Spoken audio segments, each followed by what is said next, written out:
अस्सलाम वालेकुम and good evening. मैं हूं मेहर बुखारी। हुकूमत की तरफ से एक बार फिर मज़ाक़े मुईशत की तजवीज़ पेश कर दी गई है। ये तजवीज़ आज वज़ीर ख़ज़ाना इसाक डार ने सदर मुमलिकत आरिफ अलवी से होने वाली मुलाकात में पेश की। एक ऐसे वक्त में जब IMF मुआहदे को बहाल करने के लिए हुकूमत को 170 अरब रुपए का मिनी बजट पेश करना है। ये मामला इंतहाई अहमियत की हामिल है क्योंकि ये मिनी बजट सदारती ऑर्डिनेंस के जरिए पेश करना है, मगर सदर ने इनकार करते हुए कहा है कि अहम मौजू पर पार्लियामान को एतमाद में लेना ज्यादा मुनासिब होगा।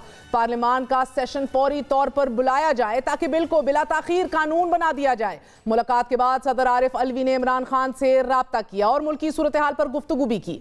ये मुलाकातें और राब्ते एक ऐसे वक्त में हो रहे हैं कि जब IMF का मुज़ाकराती मिशन वाशिंगटन वापस जा चुका है और पाकिस्तान की तरफ से पेशगी इक़दामात पर अमल दरामद के बाद खतरा पैदा हो गया है कि पाकिस्तानी मुईशत स्टैंड स्टिल पर आ चुकी है। गैर मुल्की खबरसाल इदारे AFP की खबर के मुताबिक मुल्क में कारोबारी सरबराहान माली बहरान का शिकार हुकूमत से कराची बंदरगाह पर फंसे मैन्युफैक्चरिंग मटीरियल को मुल्क में दाखिल होने की इजाजत देने का मुतालबा कर रहे हैं और खबरदार कर रहे हैं कि दरामदात पर पाबंदी ना हटाई गई तो लाखों अफराद बेरोजगार हो जाएंगे। खबर के मुताबिक अमरीकी डॉलर के इंतहाई कम ज़खायर का सामना करते हुए हुकूमत ने उस वक्त तक के लिए तमाम खुराक और अद्वियात की जरूरी दरामदात पर पाबंदी आयद कर दी है कि जब तक आलमी मालियाती फंड के साथ नागुज़ीर बेल आउट प्रोग्राम पर इत्तफाक नहीं हो जाए।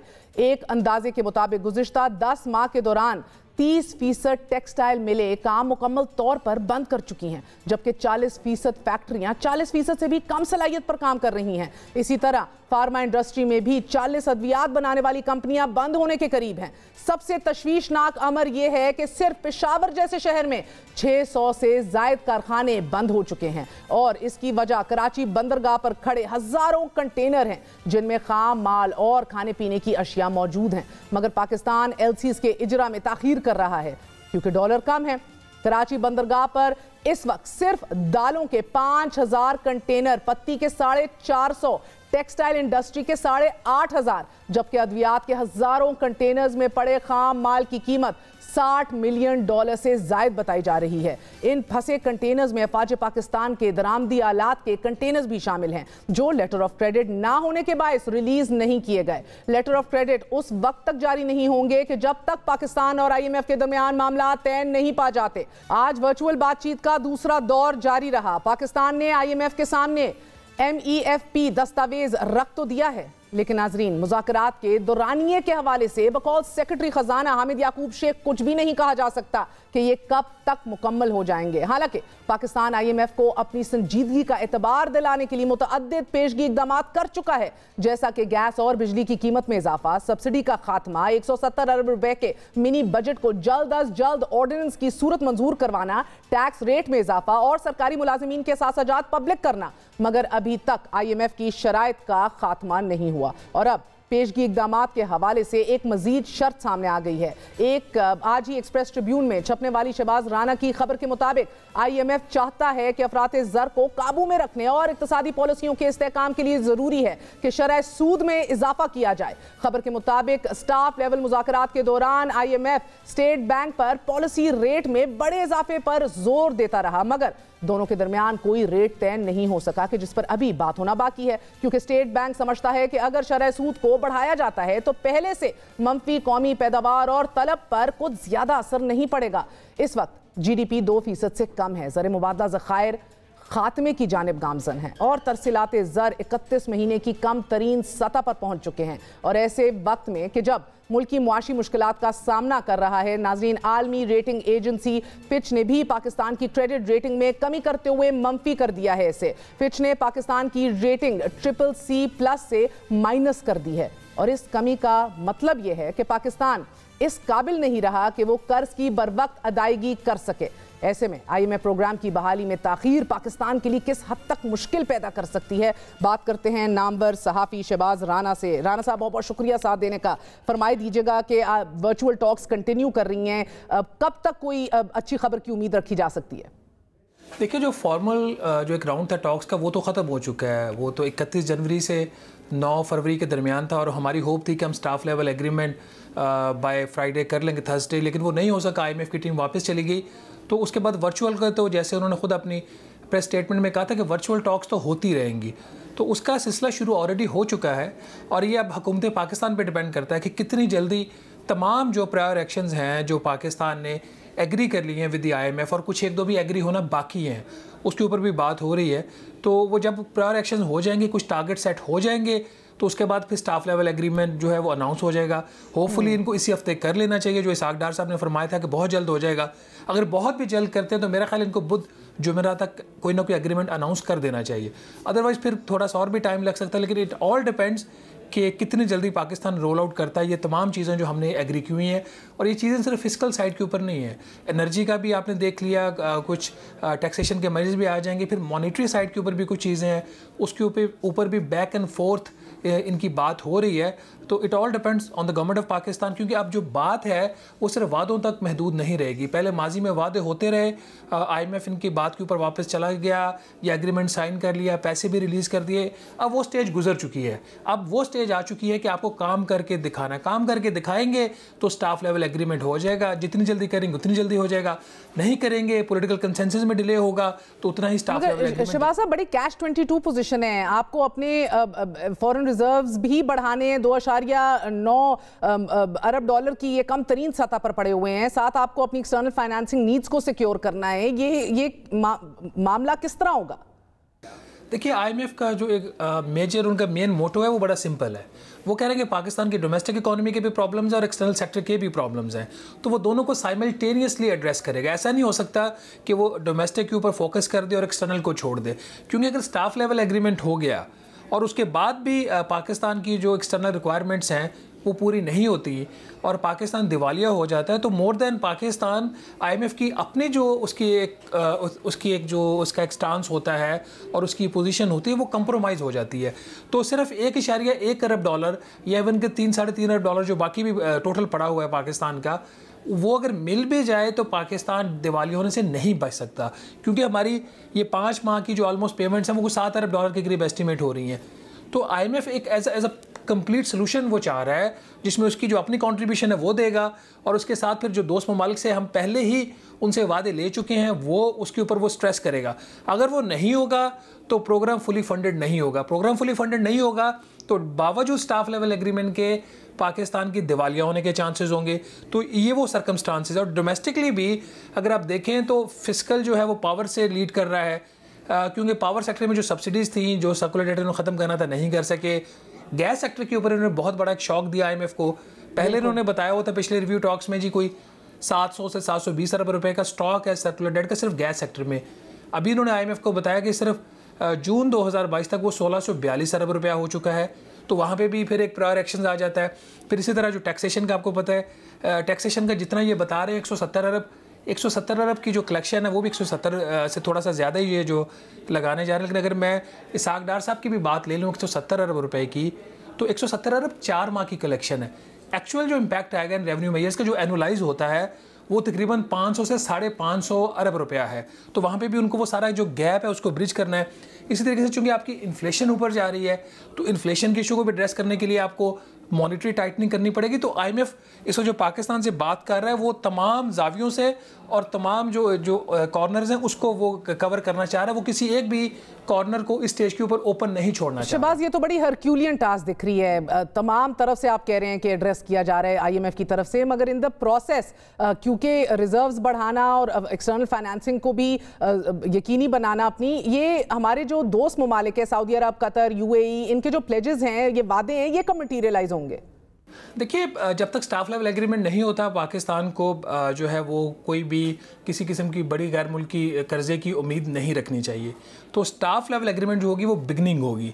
जैसा मैंने कहा कि कोई भी पाकिस्तानी हुकूमत के अल्फाज के ऊपर एतबार करने को तैयार नहीं है।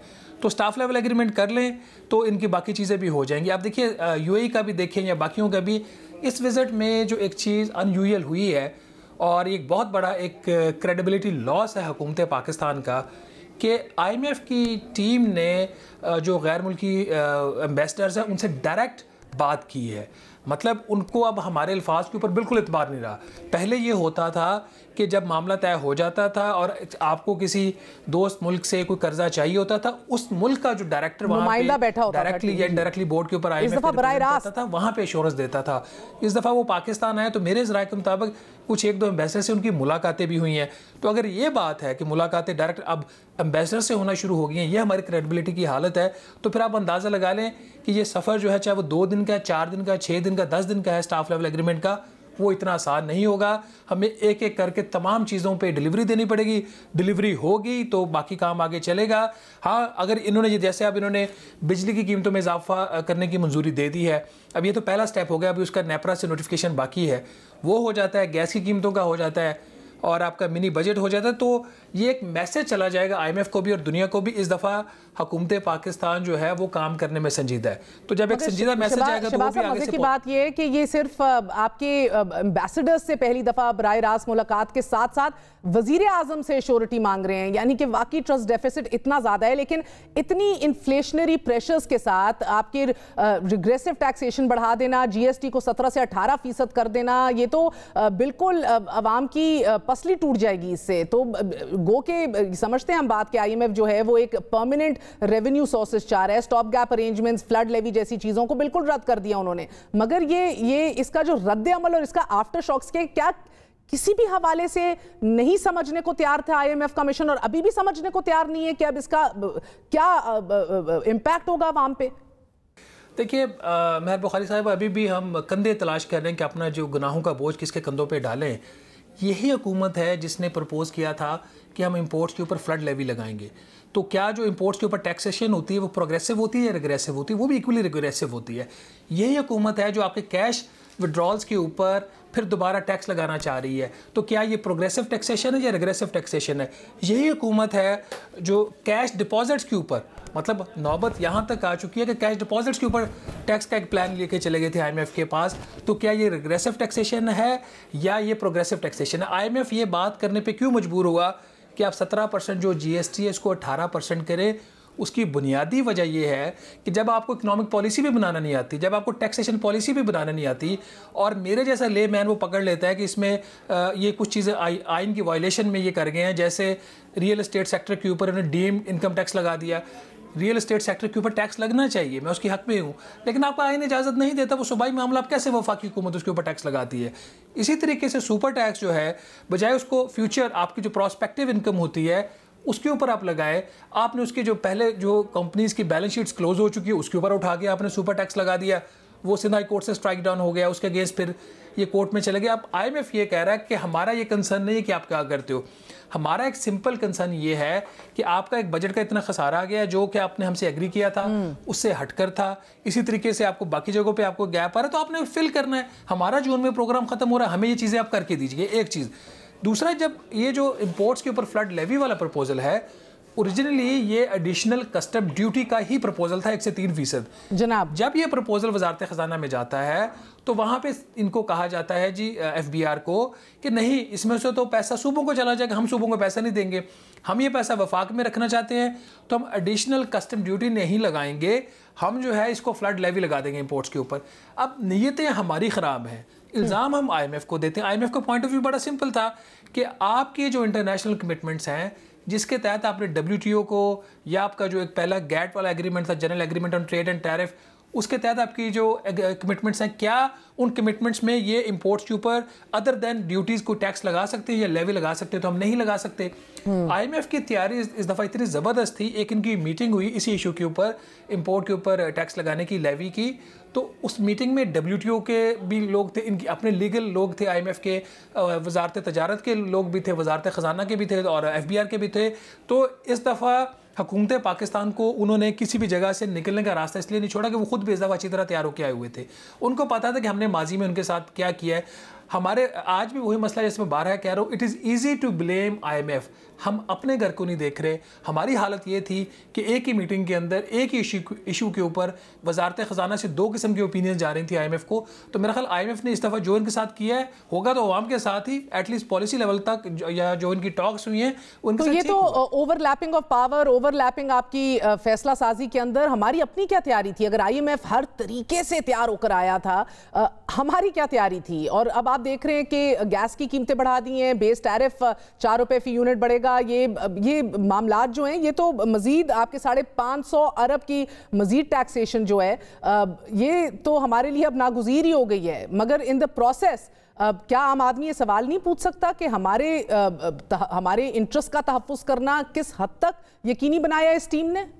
देखिए, हमारी वही बिज़नेस एज यूजुअल की अप्रोच थी। जब टॉक्स इनकी स्टार्ट होने लगी तो उस वक्त हमारे कुछ ज़राए से बात होने का जी हम कोशिश करेंगे कि IMF को हम कुछ अपनी चीज़ों पे मनवा लें, और फिर अगर ना माने तो फिर हम उनकी बात मान लेंगे। मैंने इनको कहा कि मेरी इन्फॉर्मेशन ये है कि इस दफ़ा IMF आपको स्पेस नहीं देगा। तो इन्होंने अब हम एक चीज़ को रीड कर रहे थे, वजारत ख़जाना उसको क्यों रीड नहीं कर रही थी, मुझे इस बात की समझ नहीं आती, नंबर 1। नंबर 2, वजारत ख़जाना में भी एक बॉस नहीं है, वहाँ पे भी एक से ज़्यादा बॉसेस है। उसकी वजह से पॉलिसी मेकिंग में, डायरेक्शन में, दोनों जगह पे कन्फ्यूजन पाई जाती है। जहाँ तक आवाम की बात है, देखिए कोई भी काम हो, अभी तक तो जो बोझ पड़ रहा है वो आम लोगों पे ज़्यादा पड़ रहा है। चाहे वो टैक्सेस में इजाफा है, 550 अरब के जो नए टैक्सेस लग रहे हैं, या वो आपकी बिजली की कीमतों में इजाफा है। वो मेरा ख्याल 3 रुपये 30 पैसे फ़ी यूनिट से लेके 15.5 रुपये फ़ी यूनिट तक इजाफा हो रहा है, जिसमें एक्सपोर्टर्स का मैंने पहले बोला कि वो ठीक है, उनका वापस लिए उनकी सब्सिडी, वो भी उसका भी पास ऑन होगा। एक्सपोर्टर्स ने अपनी जेब से तो नहीं देना, इवेंचुअली अगर कॉस्ट इंक्रीज़ होगी तो लोगों से करेंगे, बट एटलीस्ट बजट का पैसा वहाँ पे डायरेक्ट नहीं जा रहा। इसी तरीके से जो बाकी चीज़ें, तो बोझ आवाम के ऊपर पड़ेगा। महंगाई की शरह हुकूमत की अपनी जो प्रोजेक्शन है IMF को, वो तकरीबन 29% की वो बात कर रहे हैं। बट आज भी अगर आप देखें, मेरा इस पर आखिरी कमेंट ये होगा, आज भी हुकूमत ताजरों को प्रोटेक्ट कर रही है। क्यों ताजरों को प्रोटेक्ट कर रही है? आज भी स्टॉक मार्केट के ऊपर जो कैपिटल गेन्स टैक्स है उसका रेट क्यों नहीं बढ़ रहा? ये कुछ सवालात हैं। जब हुकूमत ये इन सवालात के जवाब दे दे और जब ये काम कर ले तो हमें लगेगा कि वाकई हुकूमत कुर्बानी देने को तैयार है और कुछ काम करने को तैयार है। अभी तो सिर्फ जो कुछ भी हो रहा है वो आम लोगों के ऊपर उसका बहुत ज़्यादा पड़ेगा। बहुत बहुत शुक्रिया। 2% ग्रोथ के साथ 29% महंगाई, स्टैगफ्लेशन की ये डेफिनेशन है, और एन इसके बीच में ह्यूमन राइट्स जो हैं वो उसकी धज्जियां उड़ाई जा रही हैं। मुलाहिजा कीजिए। चतरचो पर बाजवा वेल चाली बा माफी वाड़ी दाली बा वशे तोशी अडी की बवदारीगी दाडी की बखावरशी माफी बनाओ वाड़ी नर वजीर तकबी वजीर।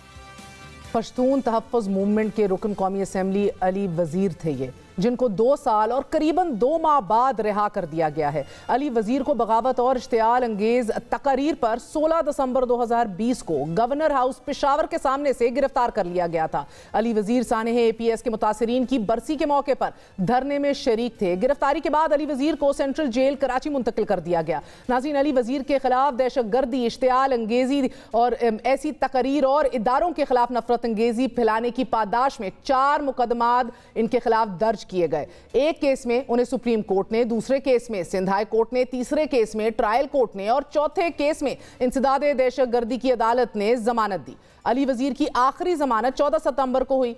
उसके अलावा अली वज़ीर पे मजमूई तौर पर 19 मुकदमात दर्ज किए गए। तमाम इदारों के खिलाफ नफरत अंगेज तकरीर करने और दहशतगर्दी के इकदाम के मुकदमे में उन्हें जमानत दे दी गई। लेकिन इन 4 मुकदमात में जमानत होने के बावजूद अली वज़ीर 5 माह रिहा नहीं किए गए। अली वज़ीर को जमानत के बावजूद 5 माह तक किसने जेल में रखा? इस हवाले से सिंध हुकूमत का यह मौक़िफ़ रहा है कि अली वज़ीर के खिलाफ मीरान शाह में मुकदमा दर्ज है और मीरान शाह पुलिस की दरख्वास्त पर उन्हें जेल में रखा गया है। मगर दूसरी तरफ मीरान शाह पुलिस की तरफ से यह कहा जाता रहा है कि उनके किसी किस्म की वारंट गिरफ्तारी जारी उन्होंने नहीं की है। अली वज़ीर की 2 साल तक जेल में कैद सिर्फ इस जुर्म की सजा थी कि उन्होंने ताकतवर तरीन शख्सियत से माफ़ी मांगने से इनकार कर दिया, माफ़ी मांगने की पेशकश को ही मुस्तरद कर दिया। अगर अली वज़ीर माफ़ी मांग लेते तो वो बहुत पहले रिहा हो चुके होते। मगर आज़ाद हैसियत में इलेक्शन लड़ने वाला ये अली वज़ीर ज़ाती नज़रियात में भी इतना ही आज़ाद ख्याल निकला। जेल में कैद और बंद की सोबतें तो झील ली, मगर ना झुका ना ही बिका। अली वज़ीर की रिहाई उनके हल्के और उनके वोटर्स के लिए अच्छी खबर है। लेकिन इस वक्त मौजूदा हुकूमत से एक सवाल तो करना बनता है कि अली वजीर के प्रोडक्शन ऑर्डर जारी करवा कर उनसे तहरीक अदम एतमाद और बजट पास करवाने के लिए वोट लेना दुरुस्त था, मगर उनके हक में आवाज उठाने की बजाय सिंध हुकूमत उन्हें एक केस में जमानत मिलने के बाद दूसरे केस में जेल से क्यों बाहर नहीं निकलने देती थी? वो किस को खुश करने की कोशिशों में थे? इसी तरह अली वजीर की गिरफ्तारी से उनके हल्के के लोगों को बगैर किसी नुमाइंदे के रखना किस आइन में लिखा है? It's a very big question. एक वक्फे के बाद हाजिर होते हैं।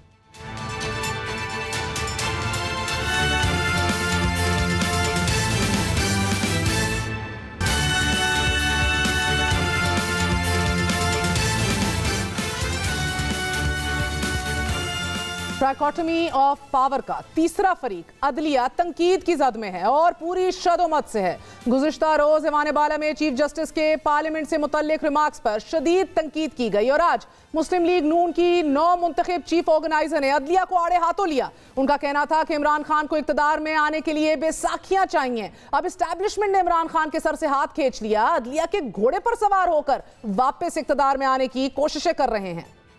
एस्टैब्लिशमेंट ने इनसे हाथ खींच लिया तो अब अदलिया के घोड़े पे सवार होकर आने की कोशिश कर रहे हैं। इसको कोई ना कोई बेसाखियां चाहिए होती आने के लिए, ये अपने ओन पे कुछ भी नहीं कर सकता। दूसरी जानिब ऐवान बाला में चीफ जस्टिस के रिमार्क्स पर शदीद तंकीद करते हुए अदलिया को अपने दायरा इख्तियार तक महदूद रहने का मुतालबा किया गया। इरफान सिद्दीकी का यह कहना था कि चीफ जस्टिस को किसने इस्तेहकाक दिया कि लियाकत अली खान से लेकर इमरान खान तक सबको बददियानत करार दे दे। हमने कभी किसी एक जज का नाम लेकर क्या कभी कहा कि एक ही जज ईमानदार है? हर रोज चाबक लेकर पार्लियामान की पुष्प पर ना मारे। अदालत दायरा कार से निकलकर सियासी बयान देगी, फिर भी हम तौहीन अदालत नहीं करेंगे।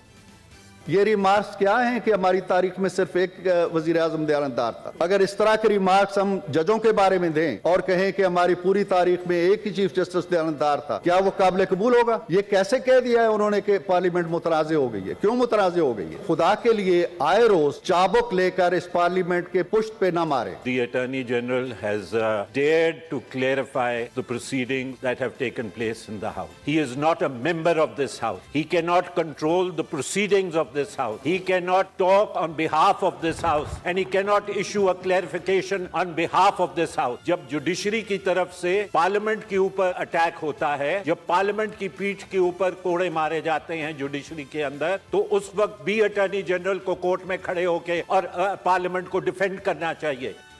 नैब तरमीम से मुताल्लिक होने वाली समात में चीफ जस्टिस ऑफ पाकिस्तान ने रिमार्क्स दिए थे कि पाकिस्तान की तारीख में एक ही वजीर आजम आए थे कि जो बहुत दयानतदार समझे जाते थे। मौजूदा पार्लियामेंट दानिस्ता तौर पर नामुकम्मल रखी गई है। अब इमरान खान असेंबली में नहीं है और नैब तरमीम जैसी कानून साजी मुतनाज़े हो रही है। तारीख में कभी नहीं हुआ कि सियासी बाजी हारने के बाद कोई शख्स पार्लियामान से निकलकर अदालत आया हो। इस तरह सियासत को अदलिया में और अदलिया को सियासत में धकेला गया है। अटॉर्नी जनरल ने बजरिया खत चीफ जस्टिस के रिमार्क्स पर वजाहत की। उन्होंने लिखा कि चीफ जस्टिस ने एक वजीर आजम के ईमानदार होने के रिमार्क्स नहीं दिए। चीफ जस्टिस के रिमार्क्स को सोशल मीडिया पर सियाको सबाक से हटकर पेश किया जा रहा है। आज दौरान समाअत अटॉर्नी जनरल ने चीफ जस्टिस से ईमानदार वजीर आजम वाले रिमार्क्स का तस्करा किया, जिस पर चीफ जस्टिस ने कहा कि जो रिपोर्ट हुआ उस पर तहम्मुल और बर्दाश्त का मुजाहिरा कर रहा हूं। नाज़रीन, सालिम सियासी निज़ाम की सितम ज़रीफ़ी ये है कि अहले सियासत ने इदारों को सियासी मामलात में घसीटा। नैब तरमीम, बरवक्त इंतखाबात, आर्मी चीफ की तैनाती, आर्मी चीफ की एक्सटेंशन, मिलिट्री कोर्ट्स, असेंबलियाँ तहलील का मामला, ये सारे वो अहम तरीन फैसले हैं कि जिन्हें पार्लियामेंट में हल होना चाहिए था, मगर अहले सियासत ने अदालतों का रुख किया। एक फरीक के हक में फैसला आया तो तारीफ में ज़मीन और आसमान मिला दिए और मुखालिफत में फैसला आया तो खूब पगड़ी उछली। नाज़रीन, जमहूरियत के मुक़द्दस ऐवान की तौकीर का आलम यह है कि आज स्पीकर कौमी असम्बली का शदीद भरमी का इजहार करते हुए उन्होंने आज ये कहा कि सियासी रहनुमा अगर पार्लियामेंट के अहम तरीन मुश्तरका इजलास में शरीक नहीं हो सकते तो असम्बलियाँ तहलील कर देते हैं। मजे की बात यह है कि पिलडैट ने आज ही अपनी रिपोर्ट में यह बताया कि 46वें इजलास में वजीर आजम शहबाज शरीफ एक भी नशिस्त में शरीक नहीं हुए। 3 नवंबर से शुरू होने वाला ये इजलास 13 दिसंबर 2022 को खत्म हुआ। 41 दिनों पर मुहित इस इजलास में 15 नशिस्तें हुई, मगर वजीर आजम ने एक भी अटेंड नहीं की, एक भी दफा ऐवान में आना पसंद नहीं किया। दिलचस्प बात यह है कि गवर्नर पंजाब और इलेक्शन कमीशन हुकाम के दरमियान सूबे में इलेक्शन के लिए तारीख पर इत्तफाक नहीं हो सका। आज भी गवर्नर पंजाब ने अदालती फैसले की तशरीह के लिए अदालत जाने का फैसला किया है। गवर्नर पंजाब बलीगुर रहमान बर वक्त इलेक्शंस कराने से मुतल्लिक लाहौर हाई कोर्ट के सिंगल बेंच के कानूनी दायरा कार को चैलेंज करेंगे। गवर्नर पंजाब बलीगुर रहमान का यह कहना है कि फैसले की तशरीह और वजाहत की इस्तदा की जाएगी और यह पूछा जाएगा कि इलेक्शन तारीख से मुतल्लिक फैसला कैसे गवर्नर पंजाब पर लागू होता है। लाहौर हाई कोर्ट का इलेक्शन कमीशन को पंजाब में 90 दिन में इंतखाबात की तारीख देने का हुक्म है। वजारत दिफा, वजारत वफाकी हुकूमत, फौज, कानून नाफिज करने वाले सिक्योरिटी इदारे इलेक्शन 90 दिन में कराने की मुमानियत कर चुके हैं, अपना जवाब दे चुके हैं। मासवाए अदालत की अब हुकूमत ने फैसला किया है कि गुज़िश्ता साल 3 अप्रैल को डिप्टी स्पीकर कासिम सूरी की जानिब से दी गई रूलिंग को बुनियाद बनाकर तहरीक इंसाफ के खिलाफ आर्टिकल 6 का मुकदमा बनाया जाएगा और इसकी तैयारियां हो चुकी हैं। इसी साइफर की बेसिस पर आपने डिप्टी स्पीकर से एक रूलिंग दिलवाई और रूलिंग दिलवा के आपने इजलास को बर्खास्त कर दिया और नो कॉन्फिडेंस की मूव और आर्टिकल 95 को ऊंधे मुंह लिटा दिया, उसको डिफीट कर दिया। आपने वो समरी सदर मुमलिकत को भेज दी इसी साइफर की बेसिस पर। अब ये कंटिन्यूटी है आपके उस जुर्म की। आपका अपना एक प्लान था जिसके साथ आपने कॉन्स्टिट्यूशन को डिफीट किया। ये वही फैसला है कि जिसमें सुप्रीम कोर्ट ये करार दे चुकी है कि डिप्टी स्पीकर कासिम सूरी की जानिब से वजीर आजम इमरान खान के खिलाफ लाई गई तहरीक अदम एतमाद को मुस्तरद करने की रूलिंग और सदर मुमलिकत के कौमी असम्बली तहलील करने के फैसले को गैर आईनी करार दिया। जबकि अपने तफसीली फैसले में अदालत ने यह भी कहा था कि पूरे केस के दौरान बेंच के सामने खुफिया साइफर का मुकम्मल मतन जो है वो पेश ही नहीं किया गया, ना ही तहरीक इंसाफ बैरूनी साजिश के शवाहिद दे सकी। आज डिप्टी स्पीकर कासिम सूरी के इकदाम से मुतल्लिक मरियम औरंगजेब का कहना था कि इमरान खान ने कुर्सी के मनसब पर बैठकर स्पीकर सदर पाकिस्तान से आइन शिकनी करवाई और पाकिस्तान की सालमियत के खिलाफ खतरनाक खेल खेला। तुमने पाकिस्तान की फॉरेन पॉलिसी के साथ खेल खेला। जब तुम्हें पता चल गया कि करप्शन का बयानिया पिट चुका है, आपने साइफर निकाला, उसके बाद का आलमी साजिश हो गई है, फिर अमरीकी साजिश हो गई है, फिर बाजवा साहब ने साजिश कर दी है, फिर शहबाज शरीफ और नवाज शरीफ ने साजिश कर दी है, फिर मोहसिन नकवी ने साजिश कर दी है और आज कहते हो जो सबूत सामने आ रहे हैं कोई अमरीकी साजिश नहीं हुई। इतना खतरनाक खेल खेला पाकिस्तान की सालमियत के साथ। नाज़रीन, ट्रैकोटमी ऑफ पावर का कॉन्सेप्ट आइन में रखा ही इसीलिए गया था कि तमाम इदारे अपनी हदूद में रहते हुए आइन पर अमल दरामद करें, लेकिन पार्लियामान का अलमिया यह है कि ये कभी जनरल जिलानी और कभी सिलेक्टेड के तानों से एक दूसरे की पगड़ियां उछालते हैं और कभी सुपर किंग के बयान दाग देते हैं। आज मरियम नवाज ने इमरान खान पर तनकीद करते हुए कहा कि जब बाजवा सुपर किंग थे तो आप क्या थे? जनरल बाजवा सुपर किंग थे तो आप क्या थे? आप उनके मुलाजिम थे उस वक्त, आपने उनको किंग माना हुआ था उस वक्त, तो वो सुपर किंग थे, लेकिन आप लोगों को ये कहते थे मेरी चलती है। मरियम नवाज ने मौजूदा आर्मी चीफ का नाम लिए बगैर कहा कि जब उन्होंने इमरान खान को घर में चोरी की शिकायत की तो इमरान खान ने उन्हें हटा दिया।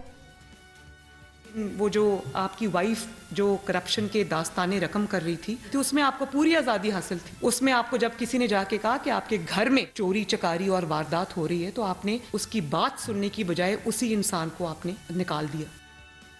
मगर मौजूदा आर्मी चीफ के बारे में इमरान खान साहब ये तासुर देते रहे हैं कि जैसे वो उन्हें पहले से बराह रास्त जानते ही नहीं।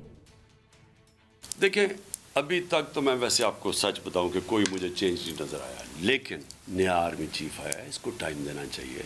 हमने इसकी बड़ी अच्छी चीज़ें सुनी हैं, जनरल आसिम की बड़ी तारीफ़ें सुनी हैं मैंने, हाफिज़ कुरान है और मैं ये उम्मीद रखता हूँ कि ये अमर बिल मारूफ पे चलेंगे। तो हम तो इनसे उम्मीद लगा के बैठे हुए हैं।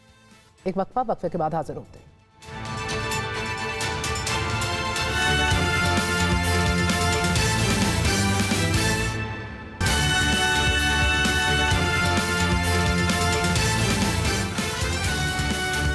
बात करते हैं, हमारे साथ पिलडैट के सदर अहमद बिलाल महबूब साहब मौजूद हैं। 2 सीनियर सहाफ़ी इमरान शफकत और काशिफ अब्बासी भी हमारा साथ दे रहे हैं। आप तीनों का बहुत बहुत शुक्रिया। महबूब साहब, आपसे आगाज़ करूंगी। पहले तो फरमाए दीजिएगा कि ये क्या तमाशा लगा हुआ है, डेट किसने देनी है, कब देनी है और किस तरह डेट निकलवानी है? इस मुल्क में कभी पहले आपने इस तरह के मनाजिर देखे हैं? जी वाकई मुझे तो याद नहीं पड़ते। आपका बहुत शुक्रिया, आपने मुझसे पूछा। पहले शायद कभी ऐसा हुआ भी नहीं है कि कौमी और सूबाई असम्बलियों के इंतखाबात कोई स्टैगर्ड तरीके से हो रहे हों। शायद ये भी एक गैर मामूली बात है, लेकिन उन दोनों में बुनियादी तौर पे फ़र्क इसलिए नहीं है कि तारीख देने का अमल दोनों केसेस में एक ही है। और वो ये है मेरी दानिश में कि अगर इस असेंबली को गवर्नर डिसॉल्व करे तो फिर वो डेट गवर्नर देता है, और अगर गवर्नर डिसॉल्व ना करे तो फिर उसके बारे में इलेक्शंस एक्ट में एक शिक मौजूद है कि वो सदर ममलकत देते हैं। लेकिन वो गवर्नर साहब की तरफ गलती से रेफर कर दिया इलेक्शन कमीशन ने, उन्होंने इनकार कर दिया। तो अब उसके बाद बजाय इसके कि वो इलेक्शन एक्ट की दफ़ा 57 के तहत सदर ममलकत ही ये काम कर लेते, इलेक्शन कमीशन से मशवरा करके डेट दे देते, अदालत में चले गए। अदालत ने उनको एक बिल्कुल नई बात बता दी कि इलेक्शन कमीशन डेट देगा और वो डेट देगा गवर्नर साहब के मशवरे से।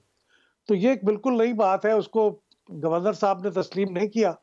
वो समझते हैं कि गवर्नर का तो रोल ही नहीं है कानून में लिखा हुआ, तो मैं क्यों दूं डेट और क्यों अपने जिम्मे एक चीज लूं और कल को इस बात का इल्जाम मुझ पे लगे कि आपने गैर कानूनी काम किया। नहीं तो फिर अदालत क्यों कह रही है इलेक्शन कमीशन को कि आप कंसल्टेशन करके गवर्नर के साथ हमें डेट दे दें? देखिए, अदालतें मैंने देखा है कि कई दफा बहुत सी चीजें इनोवेट करती हैं जो आइन में कहीं नहीं लिखा होता, कानून में कहीं नहीं लिखा होता। जैसे आपको मालूम है कि बहुत पुरानी बात नहीं है कि जो डिफेक्शन करने वाले मेंबर थे उनका वोट नहीं गिना जाएगा, ये भी आइन में कहीं नहीं लिखा हुआ, लेकिन सुप्रीम कोर्ट ने अपने जजमेंट में उनके वोट को काउंट करने से इनकार कर दिया, जो उसी बेंच में मौजूद 2 दूसरे जजों ने उससे इत्तेफाक नहीं किया। तो ये अदालतें कभी कभी ये करती हैं, और ये भी एक नई बात है जिन्होंने लिखी। नई बात करना गलत ना होता अगर वाकई कानून में कोई ऐसी चीज ना होती, लेकिन कानून में इतना वजाहत से लिखा हुआ है कि सदर ममलकत ये अनाउंस करेंगे इलेक्शन की डेट और मशवरा करेंगे वो इलेक्शन कमीशन से। 57 उसका कोई रेफर नहीं कर रहा। तो अब ये कॉम्प्लिकेशन हो गई है कि वो जो नई बात जज साहब ने लिखी है वो लोग समझते हैं कि कानून के मुताबिक नहीं है, और इसी की वजह से फिर वो दोबारा अदालत में जाना चाहते हैं या अपील करना चाहते हैं। इमरान साहब, अजब इत्तेफाक 63 दिन बाकी रह गए हैं, अब आपको पंजाब में कराने हैं। चलें, अगर गवर्नर पंजाब के कहते हैं मैंने तो दस्तखत किए नहीं, मैंने तो तहलील की नहीं, खैबर पख्तूनख्वा के गवर्नर ने तो दस्तखत किए, वो भी डेट देने से गुरेजा हैं, वो भी अवॉइड कर रहे हैं। क्या आपको इसके पीछे एक हसीन इत्तेफाक नहीं दिखाई दे रहा? ना पैसे हैं, ना आरओज हैं, ना सिक्योरिटी है, और ना ही गवर्नर राजी हैं। देखें, पहली बात ये कि गवर्नर, ये जो लाहौर हाई कोर्ट है, इन्होंने भी पंजाब में अपने जो आरओज हैं वो देने से इनकार किया है, और इसी हाई कोर्ट का एक जो जज है वो कह रहा है कि इलेक्शन 90 दिन में करवाना फ़र्ज़ है और ये इलेक्शन होने चाहिए। और जो तफसील बताई है महबूब साहब ने वो आपके सामने है। असल में पाकिस्तान में इलेक्शन कोई और नहीं करवाना चाहता। ये बात हमें ज़रा, मेरा ख्याल है कि आसानी के साथ समझ लेनी चाहिए, ये कोई रॉकेट साइंस नहीं है। उसकी वजह ये है कि इमरान खान साहब ने अपने कुछ खिताबात में भी ये वाली बात कही थी। उन्होंने कहा था, इस खदशे का इजहार किया था कि ये गवर्नमेंट का तो मसला ही कोई नहीं है, इलेक्शन तो किसी और ने करवाने हैं, और जिन्होंने इलेक्शन करवाने हैं, बाजवा साहब से भी इलेक्शन ही मांगा करते थे, अब भी ये इलेक्शन ही मांग रहे हैं, तो वो इलेक्शन नहीं चाहते। असल चीज़ ये है। और ये जो गवर्नमेंट है ये क्यों चाहेगी कि फौरी तौर पर इलेक्शन हो जाए? इन्होंने बड़ी कोशिश की थी कि ना वो असम्बलियाँ ना टूटे पंजाब की और KPK की। पंजाब की हद तक तो इनकी कोशिश बड़ी क्लियर थी, नज़र भी आ रही थी होती हुई। और ये इसके पीछे इनको ये लगता है कि ये राइट टाइम नहीं है, ये इलेक्शन होगा तो हार जाएंगे, इमरान खान साहब जीत जाएंगे, क्योंकि मुल्क की इकॉनमी की सूरत हाल जो है वो हमारे सामने है। और इकॉनमी की सूरत हाल जो वोटर है वो माजी में नहीं झांकता, वो आज की, यानी आज की तारीख में वो फैसला करता है। तो इसलिए ये डरे हुए हैं। अब मसला जो मुझे समझ आती है बात के, वो जो ताकतवर लोग हैं कि वो इलेक्शन क्यों नहीं चाहते, वो इसलिए नहीं चाहते कि उनको पता है कि पाकिस्तान के हालात क्या हैं, और उनको पता है कि इमरान खान साहब जो हैं वो जानबूझ के मामलात को इस नहज पे लेके आ रहे हैं कि आपने मुझको निकाला है, क्योंकि इमरान खान साहब का ख्याल है कि मुझे उन्होंने निकाला था, तो आपने मुझे निकाला है, अब आप मेरे बगैर जो है वो पाकिस्तान चला के दिखाएं। और ये इकदामात उसी नवैयत के हैं, और जो कह लें कि जिसको एक तरह से कि जिच करने की एक कोशिश है, जो उनका राइट बनता है। मैं ये उनको नहीं कह रहा कि उन्होंने कुछ गलत किया या सही किया। एक सियासतदान का काम यही है कि वो अपने लिए बेहतर से बेहतर मौका पैदा करे और उस मौके से फ़ायदा उठाए।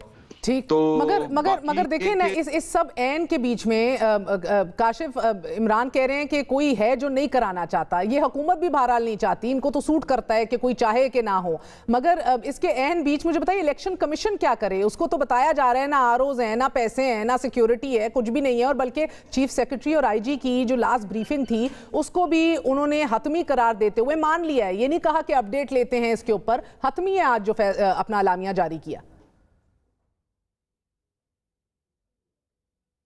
देखिए, वो ये कर सकते हैं कि वो इलेक्शन की तारीख अनाउंस कर दें और साथ ही ख़त लिख दें तमाम इदारों को कि जिसने सिक्योरिटी देनी है वो सिक्योरिटी दे, जिसने आरओज देने वो आरओ दे, और जिसने पैसे देने वो पैसे दे।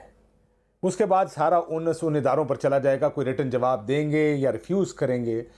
तो इस वक्त सारा जितना भी इलेक्शंस ना होने का जो बर्डन आ रहा है, जो तनकीद हो रही है, वो इलेक्शन कमीशन पर हो रही है, क्योंकि हाई कोर्ट ने तो कह दिया कि इलेक्शन कमीशन तारीख का ऐलान करे, लेकिन इलेक्शन कमीशन ने ये तो कह दिया कि मुझे कौन कौन क्या नहीं दे रहा, but they should call them out. फिर आप इलेक्शन की तारीख का ऐलान करें, एक ख़त लिखें इदारों को कि आपसे हमें ये चाहिए, फिर इदारे अपनी अपनी तनकीद बर्दाश्त करें, सब बजाय इसके कि इलेक्शन कमीशन ये सारी तनकीद बर्दाश्त करे।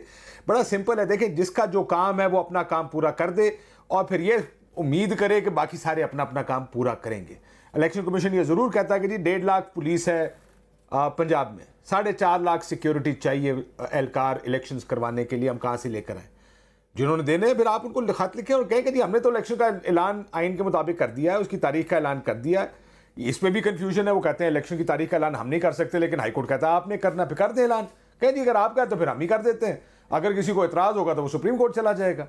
मसला ये है कि या इस चीज़ से लगता ऐसा है, इंप्रेशन ये बन रहा है कि सब मिल के इलेक्शन नहीं करवाना चाहते। देखिए, एक तरफ देख लें हुकूमती बयानात बड़े क्लियर है कि इलेक्शंस नहीं होने चाहिए, आप उसके साथ इलेक्शन कमीशन का इनएक्शन देखें कि वो कुछ नहीं कर रहे, या वो मुश्किल फैसला जो करना है कि तारीख दे दें वो नहीं कर रहे। लोग समझते हैं कि सारे आपस में मिल गए। उस पे जब बाकी इदारे भी अपना बयान या अपना जवाब भेजते हैं इलेक्शन कमीशन को, ऐसा लगता है कि एक पूरी एक प्लानिंग के तहत इलेक्शंस को ना करवाने का एक फैसला हुआ है और सारे उस पर ऑन बोर्ड है। मजे की बात है, ज्यादा बर्डन जो है, और अब तशरीह लेने पहुंच रहे हैं अदालत गवर्नर साहब। देखिए, मसला ये, मैं एक थोड़ा सा इंटरप्ट करूं आपको, ये जो काशिफ साहब ने बात की है ये बहुत ब्लैक एंड वाइट में बात की है। यहाँ पर मामला ब्लैक एंड वाइट में नहीं होते, ये ग्रे एरियाज होते हैं, वहीं पे ये सारे फैसले हो रहे होते हैं। अभी महबूब साहब ने ये वाली बात कही कि सदर ममलिकत का ये इख्तियार है। सदर ममलिकत को क्या वो इतना नहीं पता कि ये मेरा इख्तियार है?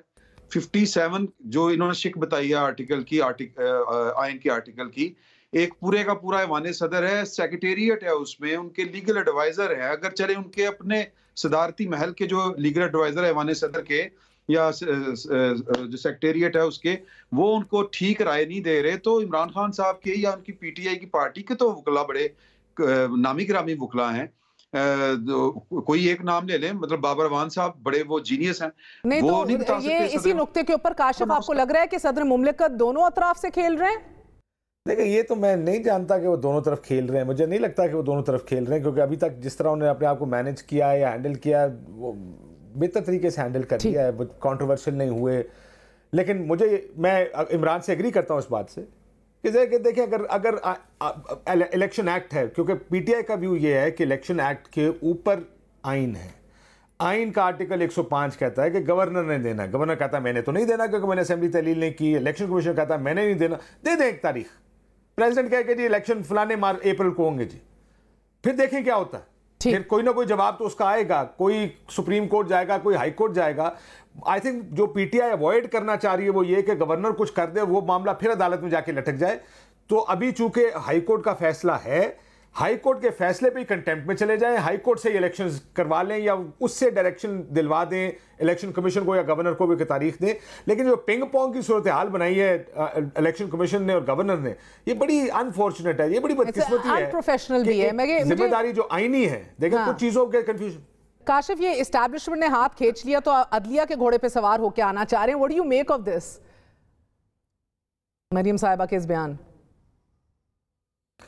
देखिए, ये मसला यह है कि इस मुल्क में अदालती फैसलों को अपनी मर्जी, अपनी ख्वाहिश के मुताबिक कोई मानता है या कोई इस पर तनकीद करता है। मैं पिछले 2 साल 3 साल उठा के देख लें आप, 8-10 साल उठा के देख लें तो ज़्यादा आसानी से आप देख सकते हैं कि किस फैसले के ऊपर जमहूरियत जीतती है और किस फैसले के ऊपर जमहूरियत की पीठ में छुरा आ जाता है, कहाँ बेंच फिक्सिंग होती है और कहाँ अदालतें आज़ाद होती हैं और इन्हीं आज़ाद अदालतों के लिए लोगों ने लड़ाइयाँ लड़ी होती हैं।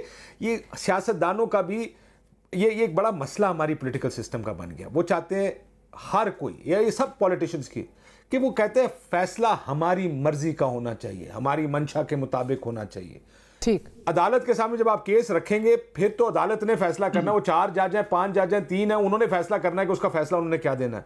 यहाँ पर क्योंकि पॉलिटिक्स करनी है इस्टेब्लिशमेंट के ऊपर, अब मरियम बीबी तनकीद उन्होंने शुरू करने की कोशिश की, लेकिन आज मैंने देखा उन्होंने बाजवा साहब को डिफेंड किया अपनी प्रेस कॉन्फ्रेंस के अंदर, और उसको डिफेंड इसलिए भी किया शायद क्योंकि वो जो पिछले 2 साल है वो भी एक्सप्लेन करने पड़ जाएंगे। पिछला 1 साल कैसे हुकूमत बनी, कैसे नो कमेंट का कमेंट जो गुजरांवाला में दिया।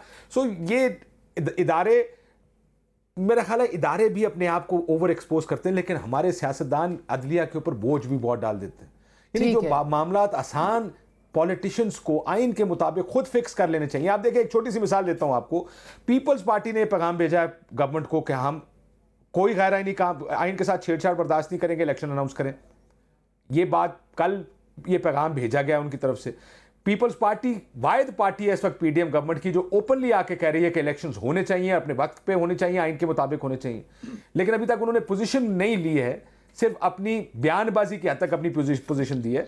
ये अदालतों को इस तरह, अदालतों का भी एक तरीका तो रहा है ना जी पहले, अब उसके ऊपर भी क्या कहें। इस मुल्क में तरह तरह के चीफ जस्टिस ने क्या काम किए, उससे भी आप नहीं ये कह सकते कि अदालतें बिल्कुल ठीक रही हैं। जी इमरान, यहाँ पर किसी भी इदारे के 100 में से 100 नंबर नहीं है। सियासतदान इसी तरह ही करते हैं, दुनिया भर के सियासतदान इसी तरह की सियासत करते हैं। असल देखना है हमें कि हमारे इदारे जो आइन और कानून के पाबंद है, जिन्होंने ओथ लिए होते हैं कि हमने आइन का दिफा करना है और हमने इंसाफ करना है, वो क्या करते हैं। और इस मुल्क में यहाँ पर भुट्टो की मिसाल है, इस मुल्क में साकिब निसार की टेपें आती हैं सामने, इस मुल्क में मलिक क्यूम की टेप सामने आती हैं। तो बेसिकली जिन्होंने हल्फ लिया होता है, मेरा ख्याल है कि उनकी ज्यादा जिम्मेदारी होती है। सियासतदान तो दुनिया भर की इसी तरह की सियासतदान है, उन्होंने तो मौके से फायदा उठाना है या फिर मौका पैदा करना है। बहुत बहुत शुक्रिया इमरान, शफकत, काशिफ अब्बासी और अहमद बिलाल महमूद साहब हमारे साथ मौजूद थे। मिनिमम कॉमन एजेंडा की बात कर रहे हैं बिलावल भुट्टो जरदारी साहब। इस पोलराइजेशन में, इस वैक्यूम में मिनिमम कॉमन एजेंडा की बात बेहतरीन लगती है कानों को, मगर हमारी बदकिस्मती है कि ऐसे किसी भी बयान को विदाउट बैकग्राउंड नहीं देखा जा सकता। हमारी तारीख को मद्देनज़र रखते हुए क्या ये पता देती है आने वाली सियासत, आने वाली पीपल्स पार्टी की अहमियत पार्लियामेंट में, आने वाले जो बड़े फैसले हो चुके हैं पीपल्स पार्टी की पोजीशन के हवाले से पार्लियामेंट में। Food for thought. Good night, अल्लाह हाफिज़।